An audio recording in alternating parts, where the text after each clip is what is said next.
Hello and welcome back to my channel. My name is Emma and here we talk about simple living on a budget.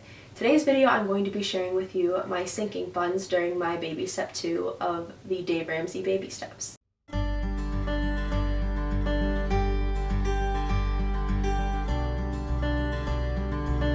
A sinking fund is taking a large chunk of money that you know you're going to have to spend and dividing it up into however many months that you want to save for it, so that way you can break up the money into smaller chunks. So for me, an example is my car fund. I wanted to spend about $18,000 on a car, so over the course of 6 months I stocked away $3,000, and in the end I ended up with $18,000 to save in an account for that purchase that I'm going to make when the time comes. So the money is totally set aside for something that I know I'm going to need eventually, and it didn't hurt my budget a whole ton because I had planned out the savings.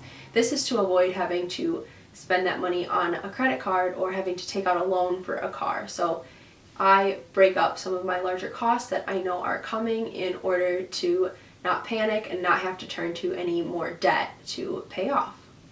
I'm currently 25 and I live at home with my parents, so my sinking funds are pretty minimal since I do not have a ton of bills. So the first thing that I do have is the baby step 1 of Dave Ramsey's plan, so a baby starter emergency fund.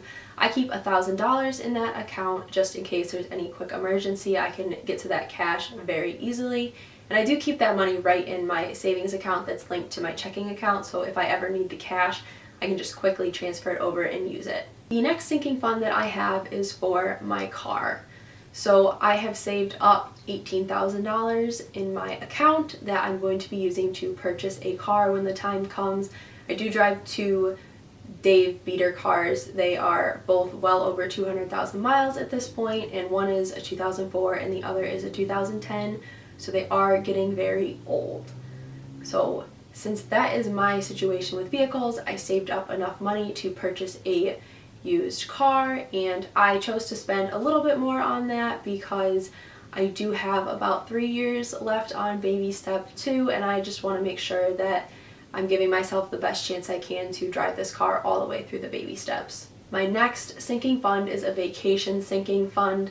This is not something that everybody chooses to save for or even participate in while they're paying off their debt. However, I am someone that will always take vacations, even if they are a low-cost trip. I love going places and getting away, so I keep however much money I'm planning on saving for my next adventure in my baby step 1 savings account. So I have a savings account that holds my emergency fund, and then I just put my vacation money in there so it doesn't sit in my checking account so I don't accidentally spend it. I have a separate savings account for where I keep my car fund because that is a larger sum of money and I don't want anything to get mixed up in there. Final sinking fund is just for Christmas. This is the first year I've ever decided to save for Christmas ahead of time, so I put $40 to $50 in an envelope every paycheck and I just keep that with me in my house. And when the time comes, I will have money in there and I'll be able to just pull that out as I see things that I want to buy people for the holidays. I'm hoping having this money set aside sooner, be a little bit more proactive about Christmas shopping as well, so to avoid doing that last minute. So this is it. These are my simple sinking funds. I hope you guys enjoyed this video. In the comments, leave me below some of your sinking funds and why you have them. Thank you guys so much for watching this video. Do not forget to give it a thumbs up and subscribe. Thank you so much for watching it, and I will see you in the next video.